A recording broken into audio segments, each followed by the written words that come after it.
परिवार की भक्ति में लीन झारखंड मुक्ति मोर्चा के एक नेता ने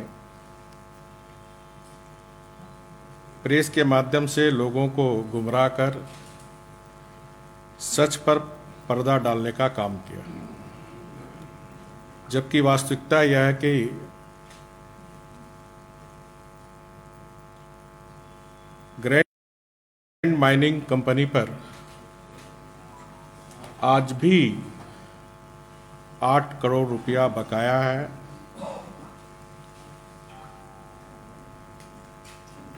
और एक एडीसी के अध्यक्षता में कमेटी बनाकर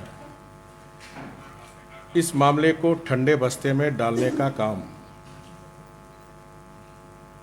कर अवैध माइनिंग आज भी पकुड़िया में पत्थर का हो रहा और बांग्लादेश भेजा जा रहा है। ये पूरी मैं जिम्मेदारी पूर्वक ये आरोप सरकार पर लगा रहा हूं। सरकार को स्पष्ट बताना चाहिए कि 8 करोड़ रुपये बकाया है कि नहीं, अवैध माइनिंग हो रहा कि नहीं।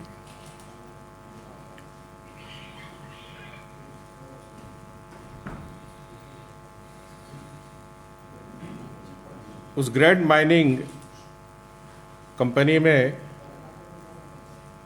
कौन पार्टनर है, ये संथाल परगना का बच्चा बच्चा जानता है। और ये सिर्फ अवैध माइनिंग नहीं, लाभ का पद, क्योंकि जो पार्टनर है सत्ताधारी परिवार का एक जनप्रतिनिधि भी है।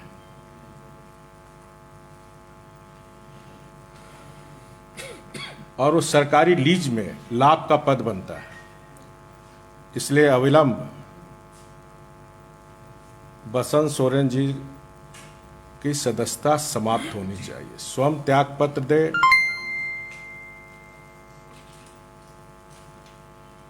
नैतिकता के आधार पर, क्योंकि लाभ का पद का मामला बनता है।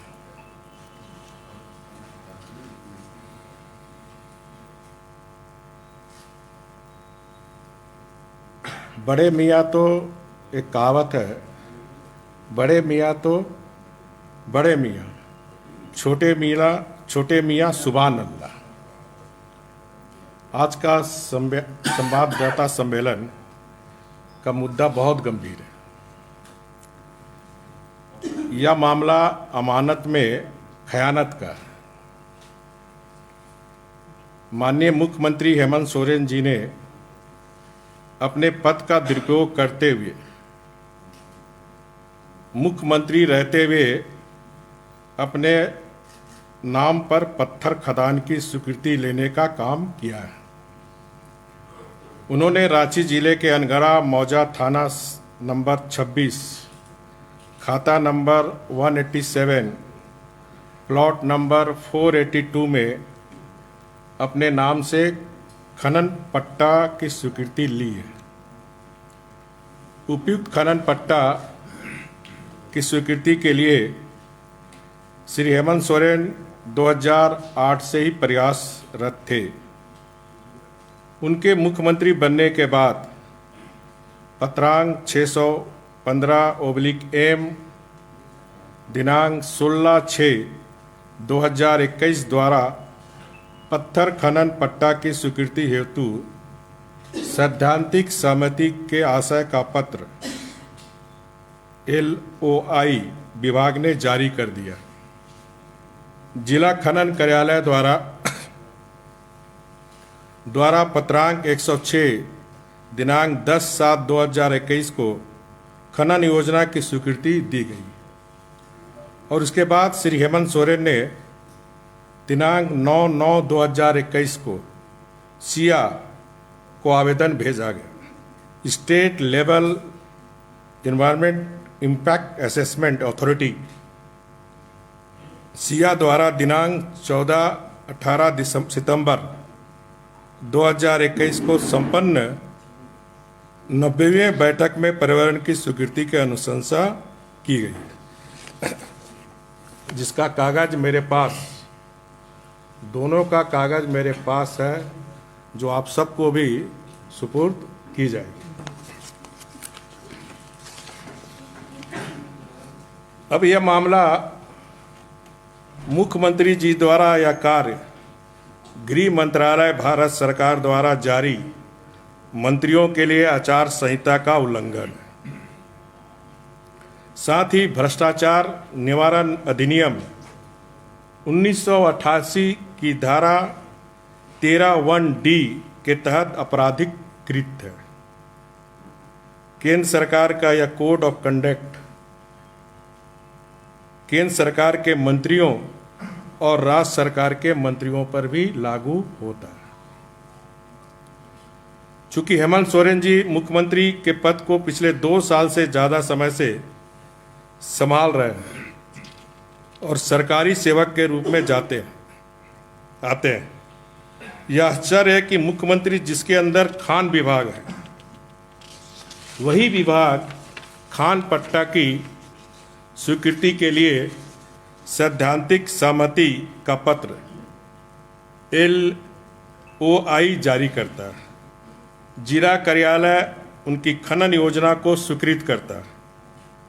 उनके अंदर का एक विभाग पर्यावरण स्वीकृति की अनुशंसा भी देता है। यह भ्रष्ट आचरण का अकट्य प्रमाण है। यह अपने फायदे के लिए मुख्यमंत्री के पद का दुरुपयोग है, जो कि धारा 7A भ्रष्टाचार निरोधक कानून अंतर्गत दंडनीय अपराध है। श्री हेमंत सोरेन जी का उपयुक्त कृत धारा 169 IPC का स्पष्ट उल्लंघन है। सरकार ने जिस जमीन की माइनिंग लीज पर दी है वह सरकारी संपत्ति है और मुख्यमंत्री एक सरकारी सेवक है। इस नाते उनका लीज लेना गैर कानूनी है। श्री हेमंत सोरेन जी ने लोक प्रतिनिधित्व अधिनियम की धारा 9 और संविधान के अनुच्छेद 191A का भी उल्लंघन किया है। चूंकि पत्थर की माइनिंग बिना लीज के कोई आदमी नहीं कर सकता, अतः हेमंत सोरेन की सरकार के द्वारा लीज देना सरकार का कार्य करना है।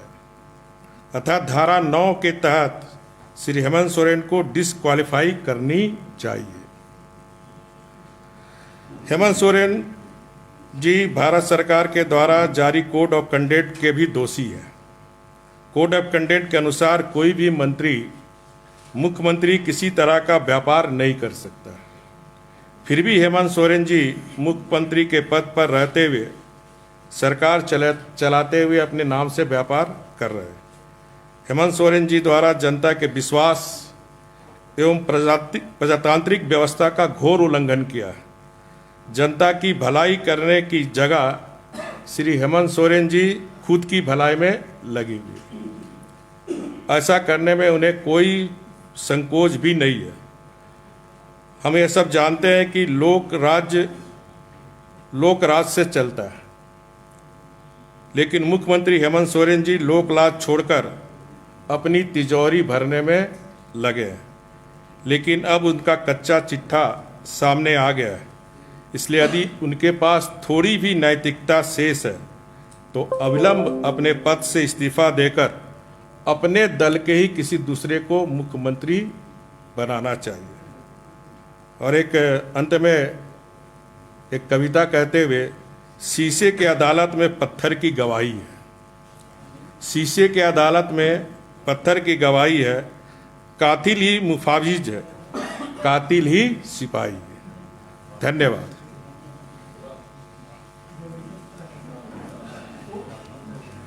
ऐसा कोई उदाहरण इसके पहले पूरे भारतवर्ष में कहीं है या नहीं? कोई मुख्यमंत्री ने ऐसा कोई किया है? नहीं, हमें लगता है कि देश का, जो मेरी जानकारी के अनुसार, झारखंड ही पहला राज्य है जहां माननीय मुख्यमंत्री जी स्वयं व्यापार कर रहे हैं। ये देश का पहला राज्य, और इस देश में या इस राज्य में हम देखते हैं कि जब जब कांग्रेस झारखंड मुक्ति मोर्चा RJD के सरकार बनती है, तब तब ये लोग झारखंड को कलंकित करने का काम करते हैं। झारखंड को शर्मसार करने का काम करते हैं। आप सबको याद दिलाऊं 7-8 में 6-7 में भी इसी तरह कांग्रेस जेएमएम-आरजेडी ने एक निर्दलीय को मुख्यमंत्री बनाकर किस तरह यहाँ के प्राकृतिक संसाधन को लूट करने का काम किया था, जिसके कारण स्वयं मुख्यमंत्री भी जेल में थे, अन्य मंत्री भी जेल में थे। वही पुनरावृत्ति इस झारखंड में ये वर्तमान सरकार गठबंधन की सरकार कर रही है। ये आपराधिक मामला भी है। एकदम आपराधिक मामला कोर्ट वगैरह में जाएगी। नहीं। हम लोग इस संदर्भ में जो इस संवैधानिक संस्था के प्रमुख हैं, भारतीय जनता पार्टी का प्रतिनिधिमंडल जल्द ही महामहिम राज्यपाल से मिलकर इन सारी बातों को बताते हुए ये दोनों सत्ताधारी परिवार के जो दोनों भाई हैं, जो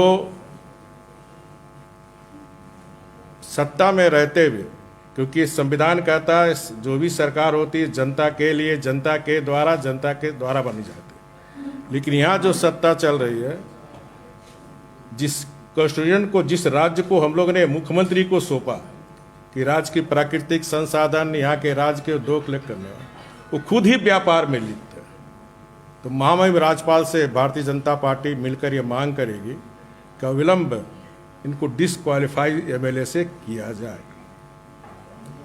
और राज्य के प्राकृतिक संसाधन को बचाया जाए। क्या अधिकारियों ने इसे देखा नहीं है? अधिकारी के पास तो फाइल गई होगी, सब आवेदन किया होगा, उन्होंने देखा नहीं उनको? देखिए, यहाँ की ब्यूरोक्रेसी, अगर मुख्यमंत्री अज्ञानी थे तो कम से कम यहाँ के जो ब्यूरोक्रेसी है उसकी जिम्मेदारी थी कि मुख्यमंत्री को बताना कि सर आप लोक सेवक हैं, आप इस राज्य के संरक्षक हैं, आप ये काम नहीं कर सकते।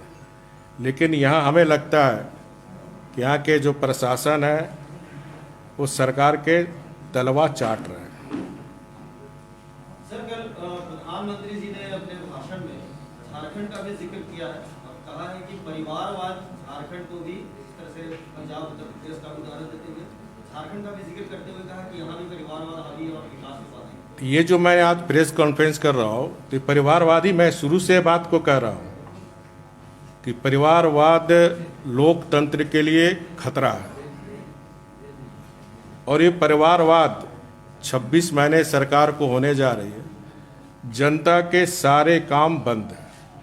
सिर्फ परिवारवाद का तिजोरी कैसे भरे, अवैध पत्थर से, अवैध कोयला के व्यापार से, अवैध बालू के व्यापार से, ये जो प्राकृतिक संसाधन, जो जल जंगल जमीन हमारी अमानत है, उस अमानत को किस प्रकार ये परिवारवाद जो सत्ताधारी बैठे हुए हैं, जल जंगल जमीन की लूट हो रही है। जमीन के मामले में मैं दूसरे बार प्रेस कॉन्फ्रेंस करूंगा तो जमीन की भी किस तरह लूट हो रही है इस सरकार के संरक्षण में।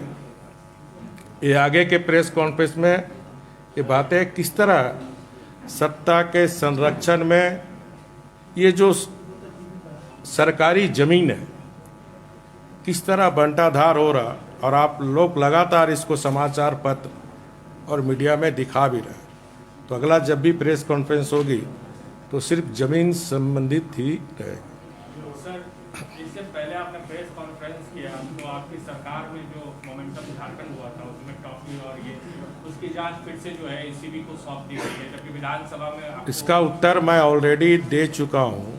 नहीं, इस बार भी प्रेस कॉन्फ्रेंस नहीं, अभी आज का मुद्दा की गंभीरता को आप समझे। मैं बार बार